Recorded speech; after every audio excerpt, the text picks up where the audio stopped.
All right. So good morning, good afternoon, everyone. Thanks for joining us today. My name is Scott O'Brien. I oversee McLean's education outreach activities. And the topic of young men's mental health is an incredibly important one. We know that young people just as a whole are struggling at incredibly high rates these days, possibly more than ever before. And it should come as no surprise when I say that, young men often do not know how to cope with the way that they're feeling. Young men, they struggle in many ways, and we may see it, but not be able to recognize it for what it is. We might see angry outbursts, withdrawal from friends and family, things like that, experimenting with substance use. We see them as typical teen behaviors a lot of the times, but we also know these behaviors are often, attempts to cope or maybe outlets for those struggling with maybe depression or anxiety, for example.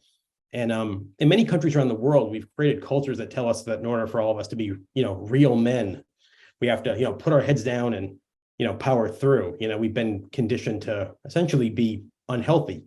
We're taught not to show emotion, don't show weakness, never admit defeat. And, these are things that run really deep in a lot of us, including myself. These are things that, I can certainly say that I struggle with, and I know that a lot of my friends and colleagues struggle with pretty much, regularly every day.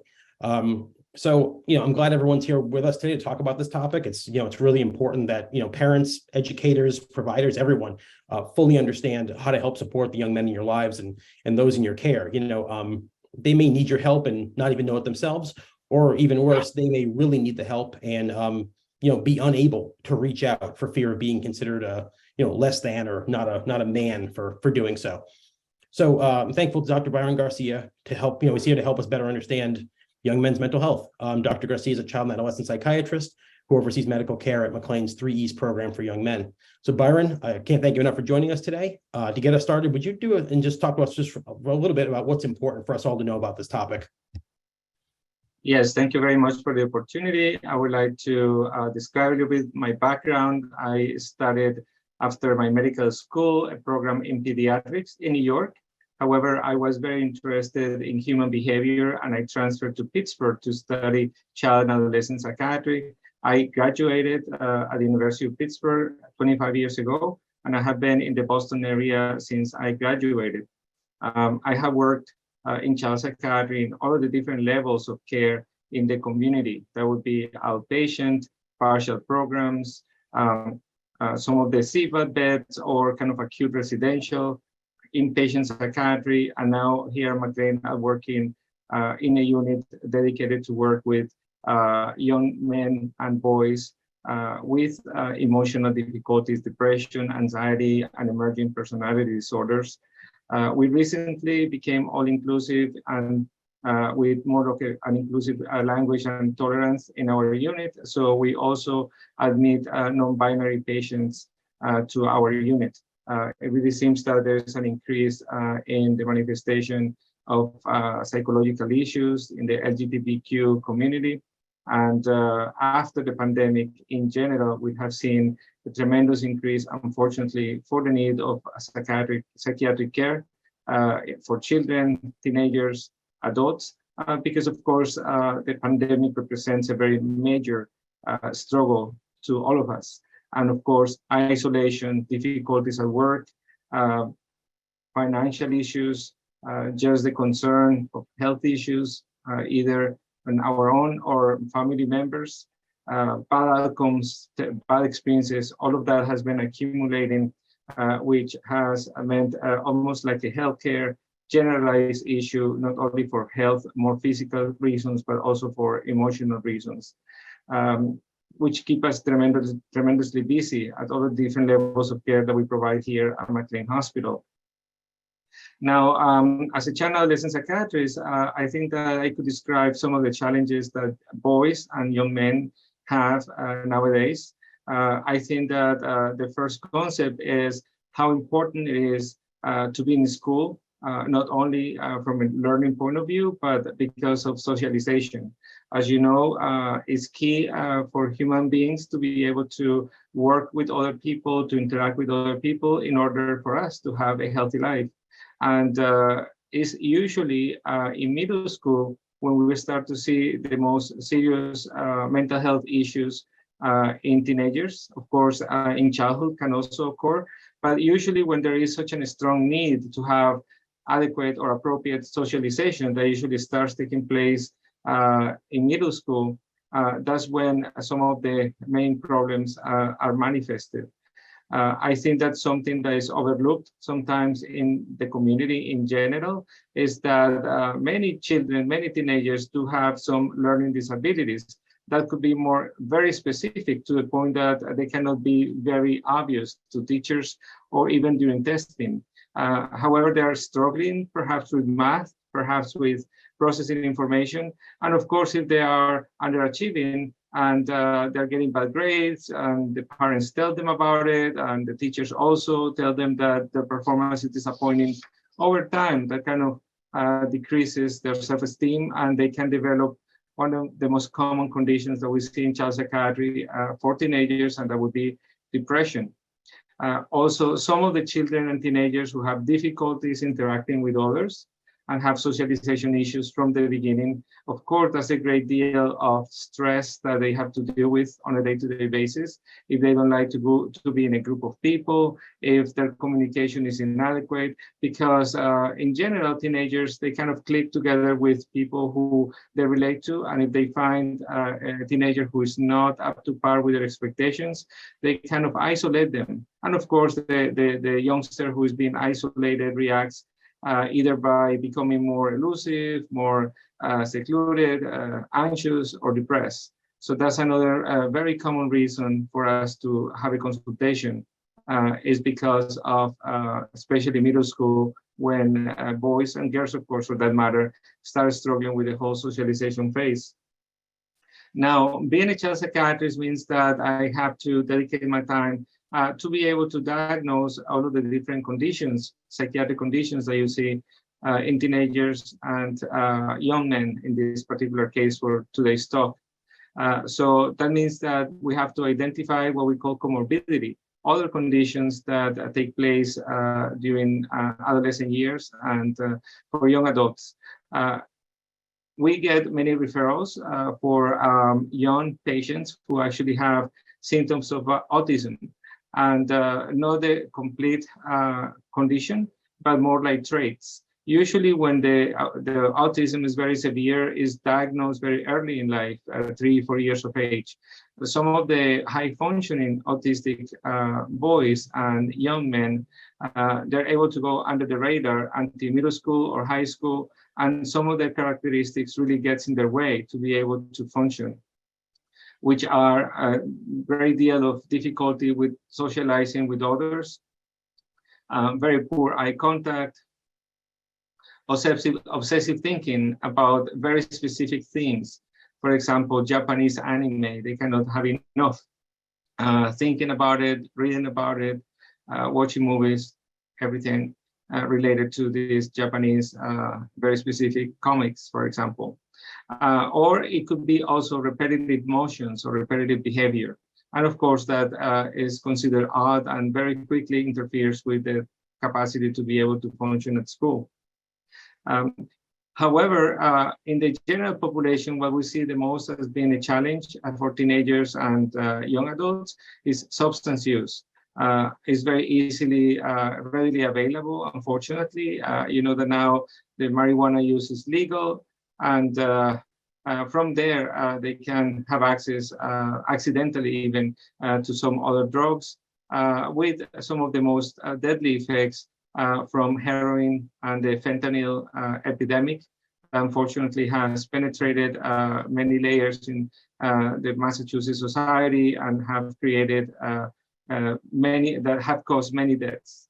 And then I will say also that teenagers and young adults can struggle with regulating their mood. I talked first about depression, anxiety. I have mentioned autism, learning disabilities, substance use, but there's also a subset of teenagers and young adults who have difficulties regulating their mood, and they can go from being happy to being incredibly moody, angry, and even rageful and aggressive. And that's some of the other characteristics of these patients that come to our units. Now, why don't we talk more about communication? I think that, like Scott was mentioning, traditionally, boys have been expected to behave in a different way. What I can tell you is that now that society has become more open-minded, more accepting, I think that we see more expression in different ways, sometimes maladaptive, of people's individuality. And one of the things that we practice here in our program, which is DBT, Dialectical Behavioral Therapy, which is a skill-based therapy, and we're able to teach or train teenagers and young adults to be able to understand their emotions, to be able to describe them in a more accurate way. Because oftentimes, because of a lack of instruction, because of a lack of language, sometimes teenagers and young adults, they just say generic words trying to describe how they feel. However, with more detail, with more with additional therapeutic interventions and being able to get to know them better and talking about it, you can identify the true meaning of what they're saying. Just to cite an example, if a teenager, this is a very common thing, says that a situation is boring or they're very bored, and then when you start asking more questions, little by little, you start finding out that something else is going on. For example, they are failing in a class, then after that they find it boring. Perhaps what it really means is that they're feeling frustrated because the class is too challenging, or they don't like the social context in class, or they don't like the teacher's approach. And of course, the only word that they can come up with is to say that they're bored, for example. Sometimes they say something more drastic. They can say that they don't want to be around anymore, or very quickly when they don't like a situation, they just don't show up, right? Or they walk away, because obviously avoidance, pretty much not being there, is a very common coping skill for everybody, frankly, in order to be able to avoid a situation that is not welcome, something that they really don't like doing. And moving a little bit more towards treatment, I think that for many teenagers and young adults, when they're struggling with psychiatric or emotional difficulties, we have many different ways how we can help them. Everything can start at school. A good guidance counselor can definitely help if the problem is educational, if learning issues is part of the factor for them to be having challenges in terms of their behavior and emotions at school. Of course, a good psychological testing that could be originated at the same school. They can identify some areas of weakness that they can have accommodations or modifications at school, and they can help them be able to learn in a better way, in a more appropriate way. Because we also have to consider that traditionally education in this country, as many others, is kind of it's a very standardized process, right? Pretty much they teach every single child the same way, and they expect that everybody's going to do well. But the reality is that human beings, we are very diverse in terms of how we learn, in terms of interests, in terms of capacities, learning style. So the traditional method only works with a percentage of the population. And I have had so many cases over the years of children and teenagers and young adults who are failing at school. And in reality, what they needed was to be attending the right school with the right orientation, with the right choice of subjects, with the right number of students per class, or even a different style how they teach. Just to mention two examples, some high schools allowed the students to pick what subjects they want to study throughout the year. Sometimes they give more time for homework. Sometimes they allow the test to be taken in an extended period of time. And sometimes very simple accommodations help many of these students to be more successful at school. I was forgetting a very important diagnosis that we see very frequently in child psychiatry, in pediatrics as well. And it is ADHD, Attention Deficit Hyperactivity Disorder, which is a psychiatric condition characterized by difficulties with concentration, difficulties with persistence, and poor organizational skills. The way how we reach a diagnosis is by providing very standardized testing, both at school and at home, and to be able to compile all of this information. And we have a rating system, and then according to how the rating goes, then you can determine that the person has attention deficit hyperactivity disorder. And of course, this condition requires very specific treatment in terms of school accommodations, so also therapy and medication management. What I can tell you is that when it comes to attention deficit hyperactivity disorder, the medication response is incredibly strong. And most of these children can actually improve how they do at school and be quite successful. The condition doesn't stop at the end of high school, and many college students need to continue taking medications and receiving therapy, and also adults. However, having said that, in general, patients with ADHD do well. Medication does not interfere with their functioning, actually enhances how they do in general. And they can be well-adjusted adults, and most people don't even know that they have a condition. So I think I'm going to stop there, Scott. I wonder if you have other questions that you want to ask. We do. Thank you so much for that. That was great. I think there's definitely expectations of each gender out there. I don't think any of us can deny that. And we're all raised to think that how, maybe girls should behave and boys should behave. And I'm not saying that's a good thing. I'm just saying I think most of us would say that's the reality. How should we think about the differences in expectations as far as it goes with, I guess, interfering with the way that we evaluate a young person or see a young person in terms of their potential to be struggling, if that makes sense? How does that typically get in the way? Well, Scott, I think I was, when I was asked that question initially, I was a little bit surprised because I think that the staff that we work with, everybody here at McLean, I think that we have such a degree of dedication and professionalism and open-mindedness that I really don't think that at all when we are interviewing any of the teenagers or young adults in terms of what are the expectations dictated by society in past times in terms of the gender role. And also because we see such a degree of diversity in terms of roles that frankly, it would be very hard for me to say, okay, what is a average well-adjusted boy compared to an average well-adjusted girl? Because we see so many different layers, there's such a degree of granularity, so much nuance that it would be very hard for me to tell right now that that's part of what we have in mind when we are evaluating a patient.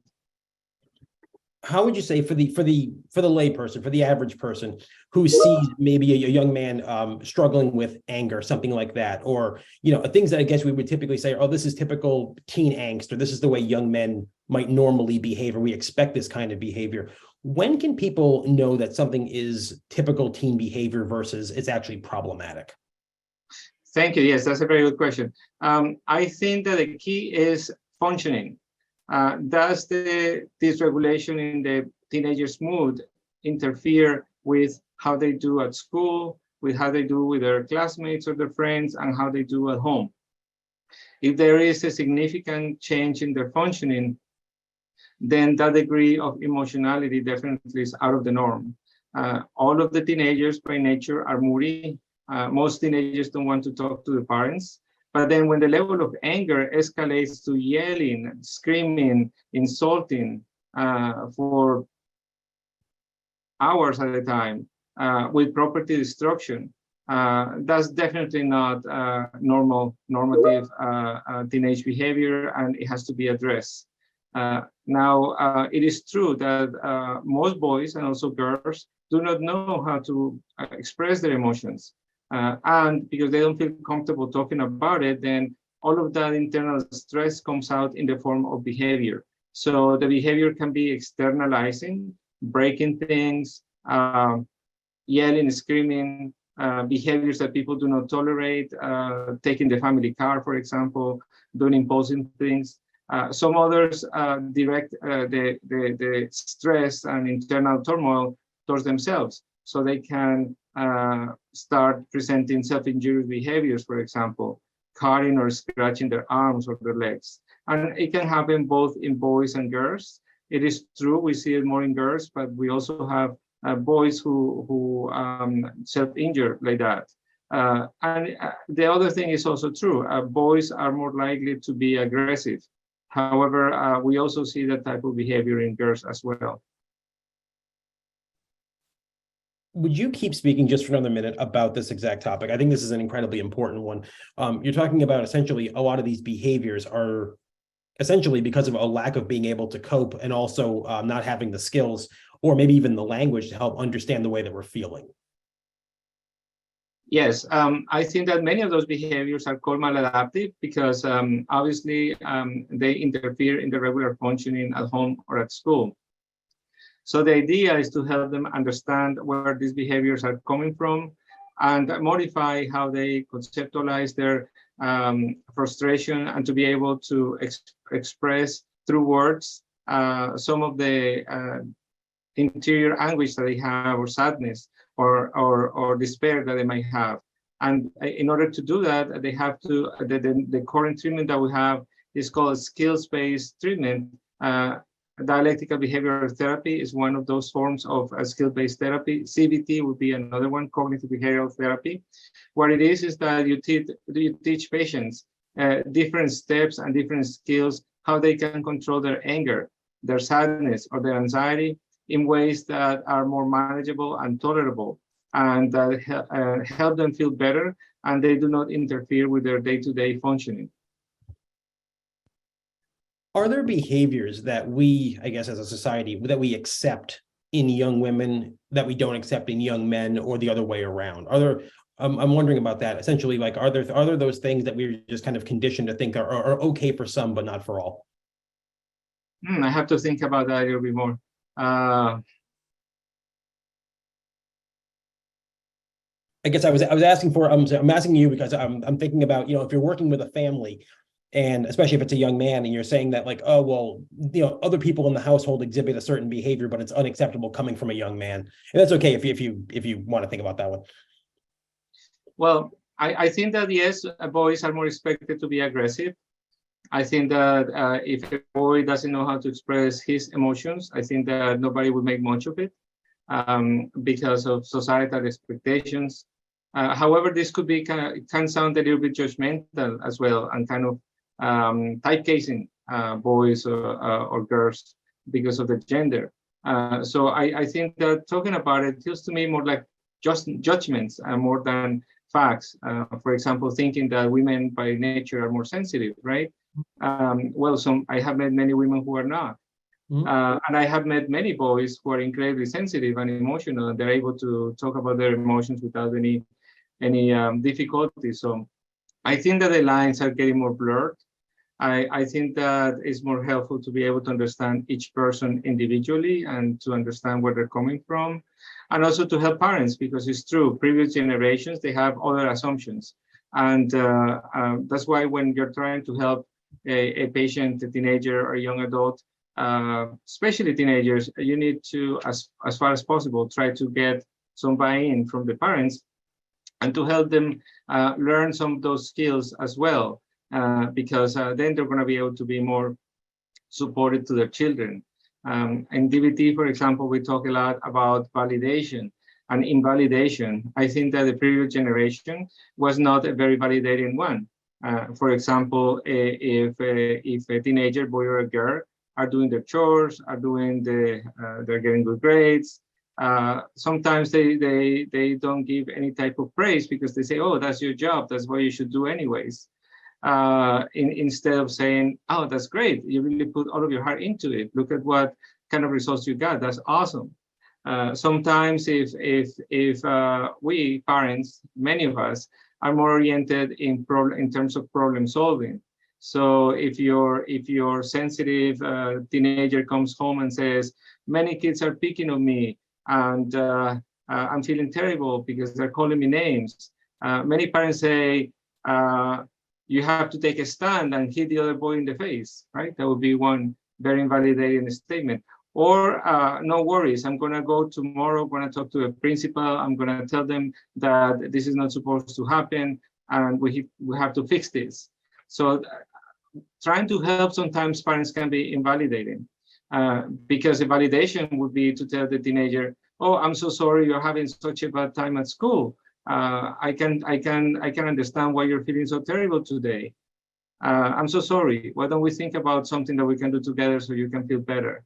that would be very validating instead of what you just described that was very invalidating. And although it sounds very simple, it is a struggle for many parents to be able to learn how to validate their teenagers and how to help them. That was perfect. So thank you so much for that. I'm glad you brought up validation. I think it's such an incredibly important topic as we talk about, especially around, around adolescence and just all the things that they're struggling with. And, the adults in their lives, especially people that are caring for them, whether it's parents, educators, things like that. I mean, I just think it's such an incredibly important topic. And I do think it's very difficult to go from the way that some of us were raised to, validating all kinds of things that traditionally we were not taught were acceptable things about ourselves. So thank you for that. Sure. On this topic, how do you suggest that people, whether they're providers, educators, administrators, how do you suggest approaching this topic with a parent who may not understand the importance either of validation or the importance of, I'm so glad you brought this up and you use these words, looking at each person as an individual and not what they should be in your mind, but treating them as an individual and accepting them for who they are. How do you approach someone about that? And maybe if their mindset is a little more, is a little different. Yes, I think that it's very difficult for a person to very radically change how they were raised, and if they have very strong views and they consider them to be their value system, it would be very self-defeating if the therapist wants to change it all from the very beginning. It's easier if you break down many different behaviors that the teenager is having and see if they make progress, and then help the parents start validating small portions of the teenager's behavior. So it's more like a puzzle, like little pieces here and there in their interactions with the family to describe other ways how to look at things and other ways how to validate teenagers. I think that works better than anything else. And without realizing, the parents start doing it, it's very possible that you're not going to change some of the parents' core values. However, you can still help them have a better communication with the teenager and have a better communication with the young adult, and help them by supporting them in many different aspects of what they do. Just to give you an example, we have a family that very strongly disliked the fact that their teenage boy had an online friendship with a girl of the same age who lived across the country in Los Angeles. That specific point we were not able to break, even though nowadays it is not uncommon that a teenager will have an online friendship with somebody in a different state or in a different part of the country. I'm sorry, in a different part of the world. Even if it's a benign relationship and there is no harm for either side. However, we were able to help the family validate the fact that this boy had social phobia and that he was able to start interacting with more boys and in a crowded place without feeling uncomfortable, that he was able to communicate his feelings and his emotions better, that he was able to be to have direct communication and tell the parents, listen, this is what I really want to do when I finish my high school. So there were many gains, and then we work with those gains, hoping that they're going to be very important. They were going to be more important to him in the long term. And then in DBT, we also have a concept called radical acceptance. We can only change so many things, right? So sometimes, unfortunately, we hit the wall and we realize that situation, there's not much that you can do about that specific situation. So we just decide to radically accept it is what it is, and then work in other areas that can be better. I think that all of these different concepts and skills help not only the patient or the parents, but also clinicians themselves to know their limitations. So my next question, I think some people understand this, and I think a lot don't, in just terms of how common it is for young people, young men, to struggle with symptoms related to depression, anxiety, emerging personality disorders, trauma disorders, things like this. Would you speak briefly about how common these things are, even if they're not formally diagnosed? I'd like to, for parents and educators, to really hear about how often they may be seeing these things, even though they might not know exactly what they are. Yes, definitely. Depression, anxiety, and substance abuse are extremely common. Just to cite numbers, I would say anxiety would be 15-20% of children, teenagers, young adults. Depression about 10% of teenagers. They say that any person can be depressed in their lifetime up to 30-40%. And then finally, substance abuse is a very rampant 30-40% in all high schools across the country. So those conditions are incredibly common. Not all of them come to the child psychiatry office, unfortunately. Many of them are underdiagnosed or they're not diagnosed, or they're treated in a partial way by nurse practitioners or pediatricians. Sometimes with some success, many times they get misdiagnosed or they're given medications at the wrong dose, unfortunately. And then, of course, if they come to us, we correct that. Let's see. And then in terms of personality disorders, there has been such a kind of a bias against personality disorder, and it was believed to happen only in women. And it was believed that only happened after 18 years of age. But the reality is that many girls and also boys do present borderline personality features very early in life, 13 or 14 years of age, for example. Now, the presentation in girls is a little bit different compared to boys. This is not coming from publications. It's more based on our own empirical experience here at McLean, because we have two very intensive units for boys and girls. So we can compare with our colleagues how is that other patients are presenting in each one of these two units. I could perhaps describe more in the case of boys. That could be part of what I talk about today, how borderline personality presents in teenagers and young men. It's like you can read my mind, Byron. This is great. Because my next question was going to be, would you tell us about a couple of conditions that may present very differently in young men versus young women? Yes, and I think that that's the one that I would like to talk about today. Borderline personality disorder in young men and young women present in a different way.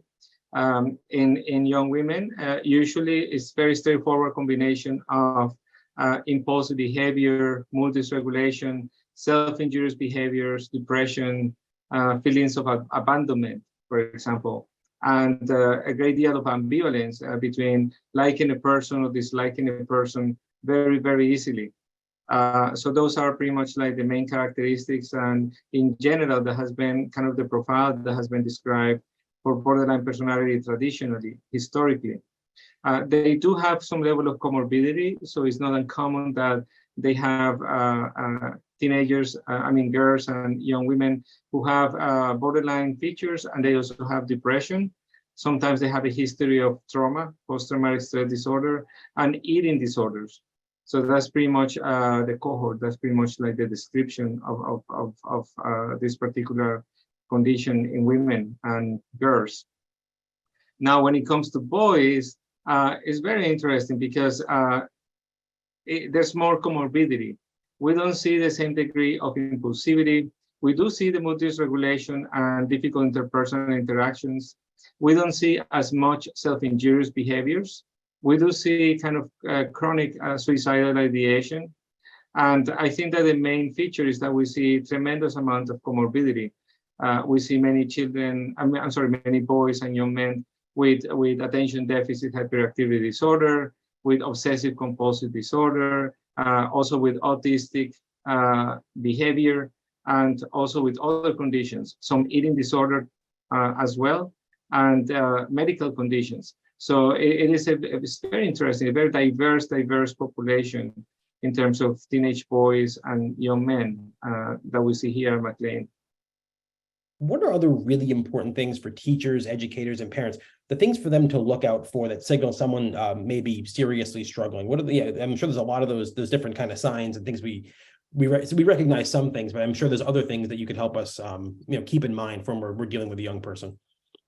Yes, that's a very good question. I think that the first thing to teachers would be if they see a sudden change in the teenage behavior.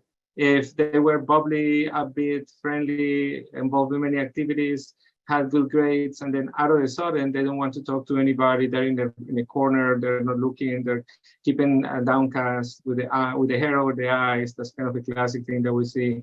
They're not anymore in any particular group of the kids at school, and the grades go downhill. I think that usually in children and teenagers, you don't see like a very gradual getting worse. It's more like kind of sudden, right? Like something happened, and then the last 2-3 weeks, the kid is not the same, it's not doing well. I think that an early evaluation by the school psychologist, or send them to the pediatric office, or if they have access to a child psychiatrist, I think that could mean a big difference between getting treatment on time or letting that drag on and get worse. Sorry, I'm sorry. I just remembered. And also, that would be for the kid who is developing some degree of depression, anxiety, or even substance use. But you can also see the opposite: a kid who was calm and out of the sudden is impulsive, very angry, even threatening. That type of behavior should be also a red flag. Any tips for parents, educators, or providers who are attempting to reach a young man who is, we'll say, closed off? Yeah, I think that the best way to do it is by sharing an activity that a young man or woman or teenager enjoys. It's very hard to talk to get into the substance matter right away. I think it's important to develop some degree of relationship with that person, to be able to have kind of a non-threatening, calm situation that feels neutral to them, that feels enjoyable to them, and then you can have a conversation. I think that to bring that boy to the principal's office and to sit them on the chair and to have more like an interrogation style conversation, of course, that's not going to go anywhere, because they lock down, they keep you outside very quickly, right? And then you're not going to get that far. On the other hand, in psychiatry, in child psychiatry specifically, we are able to connect the dots, and we can read the whole picture and kind of have at least a working diagnosis based on behavior, even if the person is not communicating in words how they're feeling, right? So the same case scenario, you have a boy who was involved in sports and had many friends. All of a sudden, he's not talking to anybody. He has kind of a very blunt expression. He stays in the corner. And then you talk to the parents and they say, well, I don't know what is happening to Tommy, but we did tell him 2 weeks ago that we're getting a divorce, and he has seen us arguing in the kitchen, and we had to cancel our vacation to Cape Cod this summer. And he had a problem with a girl. Now his friends don't like him. So usually we kind of look at the background, right? And usually something that I didn't mention before there is a break in any kind of psychiatric condition per se, many times, if not all of the times, there is a risk factor or a precipitant factor. Something happened in that kid's life recently that affected him or her or them, and is prompting a change in behavior, change in emotions. Or if you see that the girl is downcasted, she's not eating, she's not drinking well, she's not sleeping, she has lost weight, all of those are symptoms of depression. They don't have the same energy or motivation. They're not social. Those are also symptoms of depression. So the girl doesn't have to tell me, I am very depressed, right? I already know she is depressed, right? So you can, when you're talking to a girl or a boy, you can say, well, your parents are very concerned, you seem to be struggling. I think that we can help you, right? And then go from there. And then, of course, the same goes after treatment. If they buy into learning the skills or they're taking the right medication, then you assess progress, the same thing, based on their behavior. Of course, it's better if they tell us that they're not feeling as sad. But for example, if they start talking to more people, if they seem to be more present, more alert, they are participatory in the different meetings that we have here in our program, if the nurse tell us that they're sleeping through the night, if they seem to have a good appetite, for example, if they say that when they go back home, they have plans, or they have a past with the family and they seem to have enjoyed, So all of those would be like points to tell us the depression is being lifted or they're getting better. Of course, I'm kind of highlighting things to make it very clear, but not sadly, not every case goes so well. And it's not uncommon that we have patients who don't get better as soon as expected, or their steps back and then they go forward. So it can be a very fluctuating course for many patients. You mentioned earlier the topic of stress, and I think it's an incredibly important one when it comes to young people. I mean, you're talking about a time in your life when, you know, you've got your parents and you're either their real or perceived expectations of you. Some young people are trying to balance, you know, sports and expectations of, you know, excelling at those. Already thinking about, you know, what's next for me? Am I going to go to college? What's my post-high school life going to look like? Things like that. There's essentially so much pressure on young people, again, whether it's perceived or it's real, during those kind of key years of, say, 13 to 18. Would you speak briefly about the impact of stress, and also, you know, how much stress is on young people just kind of in general without a diagnosis complicating that? Oh, yes, that's a very good question as well. I think that we have been witnessing a shift in terms of culture here in America, in terms of behavior in young adults and also in teenagers, especially kind of forced by the pandemic, but I think that before it was already happening. I think that many young adults don't know what they're going to do as soon as they graduate from high school. And they have a very hard time deciding what major they're going to be taking in college. And even if they graduate from college, they don't know what to do next. I think that the pandemic, because of economic forces, because the changes in the workplace, because of inflation that is happening right now, the high cost of things, that has paralyzed even further young adults, and oftentimes, well in their 20s, they don't know what to do with their lives. What we are seeing more is that many caring, supportive, conscientious parents, they're allowing more young adults to stay home in their 20s, just to help them out, because the old paradigm from the 50s on to the 90s, that as soon as your son or daughter is 18, it's like, okay, I can wash my hands, they're on their own, they're adults, they can function in life. But that's not working so much anymore, because it's not true, they're not ready to function in life. We all know how difficult it is to find a good job, to keep it, how expensive rents are, how difficult it is to stay in a job for an extended period of time for this new generation. Scott, you and I, perhaps, to us, it was normal. It was the thing to do, to stay in a job at least for 5 years, right? That's pretty much the standard, what is considered okay for a person in their working experience, or the way how they go about their career. But nowadays, it's not uncommon that younger adults or young adults, they change jobs after 6 months, right? They have different expectations. Many of them are not thinking about being part of the corporate rat race. Many of them they know that houses are so incredibly expensive. They know they won't be able to buy one in their lifetime. Rent is expensive, and how many young adults are living with 5 other people in order to be able to afford housing? So all of those are very important dilemmas nowadays. I wish I had an answer to that, but these are real stressors that young adults are dealing with.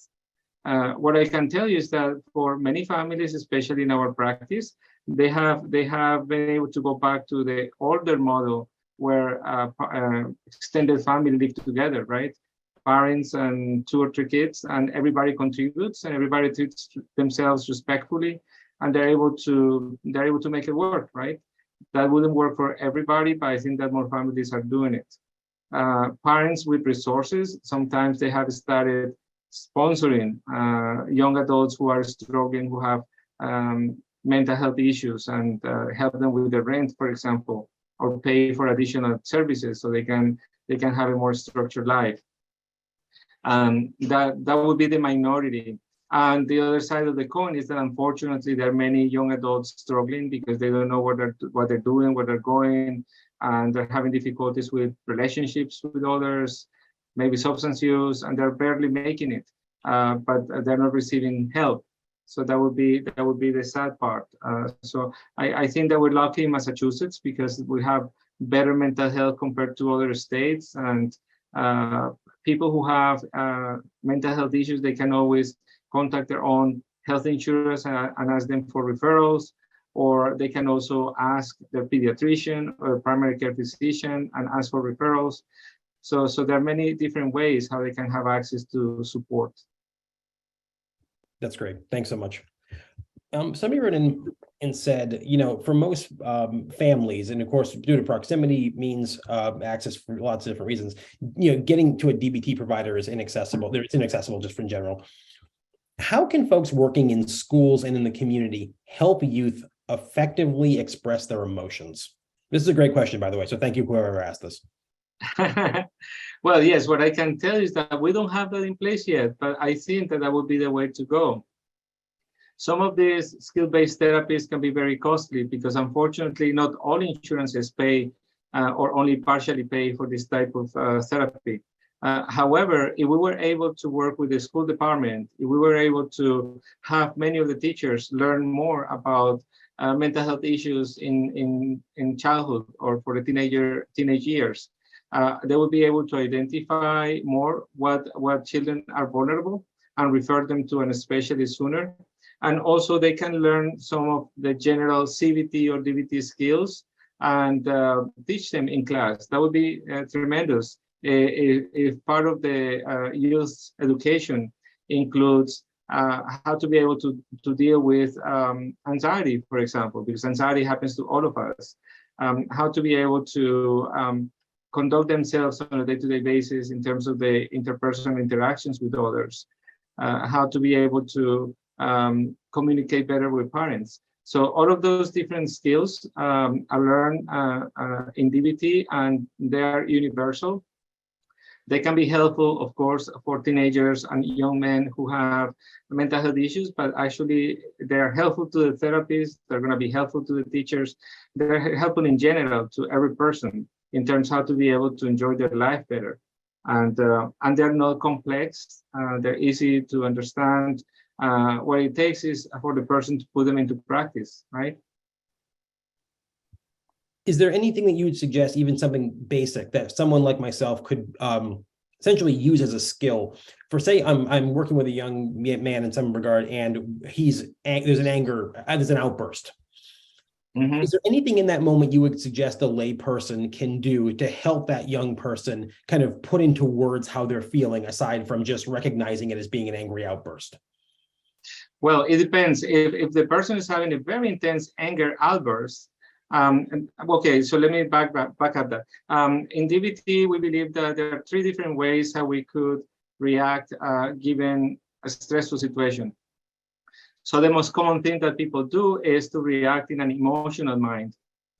When somebody crosses us in the road, we get angry in our car, we start yelling obscenities, and of course, if the person gets so angry, they will probably speed and go probably chase the other car, and then you can be in an accident. It could be tragic. That would be to be behaving in an emotional mind, right? Letting our emotions lead our behavior. Then there's another way how some people can behave according to what the situation is at hand. For example, your friend comes and tells you, Scott, my dad passed away last night, right? So if the person has only a rational mind, you will say, well, your dad was kind of old and he was sick anyways, it was going to happen, get over it. So of course, both kind of approaches, the emotional mind and the rational mind, sometimes are not effective, right? Because it leads to problems, or losing a friend, for example. So we talk in DBT about the wise mind. So the wise mind is to slow down what you're doing, think through things, and try to include both emotion and rational thinking, and try to come to what is called a middle path, and to be able to start saying what you're thinking after you've been able to kind of digest that and come with a conclusion, a synthesis. So in the case of the acting out angry youngster, you can say, I can see that you're very angry right now. I'm just going to let you blow some steam. Just let me know when you're ready and we can talk and we can see how we can fix the situation together. So that would be a way of validating that the person is angry, because being angry does happen, right? Anger is a part of life. It depends on what you do with your anger, what can be a problem or not. And then, of course, if you are with your friend and he tells you, my dad died last night, of course, any person with wise mind will say, oh my God, I'm so sorry. That's so sad. You might be feeling so terrible. How can I help you? Let me see what I can do for you. Right? That would be a very honest, considerate, supportive way how to go about that. And in both cases, that would be a wise mind way to do it. So of course, I'm kind of oversimplifying, but those skills can be learned for each one of us, how to be able to find the middle path and try to always behave using our wise mind instead of the emotional or the rational. Another very easy trick is try to slow down, because every time that you have a problem, if you react according to the first thing that comes to your mind, usually that's not the best answer, right? So you can say, oh, this is making me very angry, very frustrated. I'm not going to do anything right now. I'm going to think about it overnight, give it a couple of days, and then I can make a decision, right? So that would be another way how to use your wise mind. Usually when you let the situation simmer down, I think that there's more clarity. You can see what is the essence of that problem and how you can solve it, right?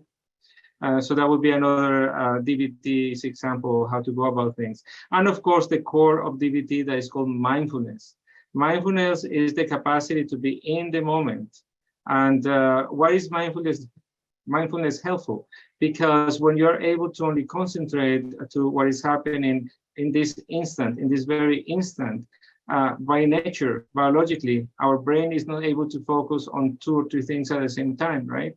So if you're focusing on this very moment, then this is a situation that you're controlling, that you can be at ease, that you could be peaceful. And that works for many people who are always stressed out, right?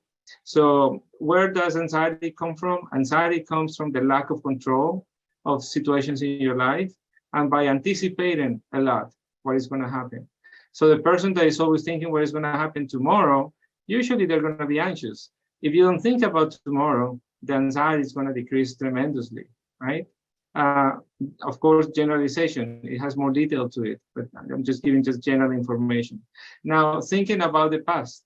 People who think a lot about the past, about negative things that happened in the past, they become depressed, right? Because for one, they might have been very sad, or there's not much that they can do about it, right? So they're sitting, ruminating, perseverating, going on and on, dwelling on things.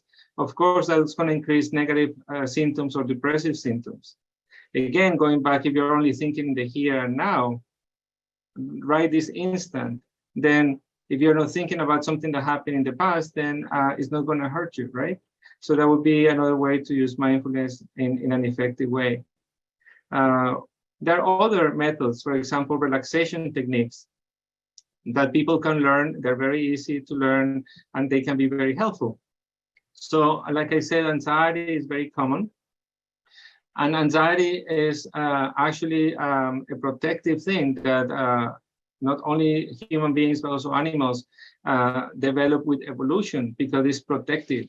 Anxiety is what makes us run when there is a dangerous situation and we notice, right? We get very nervous and we run in the opposite direction, right? It's the whole fight or flight response.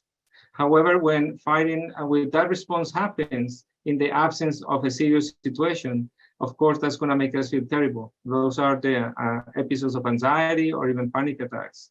And then relaxation techniques is pretty much to be able to learn how to make your body on purpose relax, right? But be going easy on your muscle tension, by being able to feel each part of your body, but on purpose relaxing each part of your body. It could be done in your room, laying on bed, playing soothing music with dim light.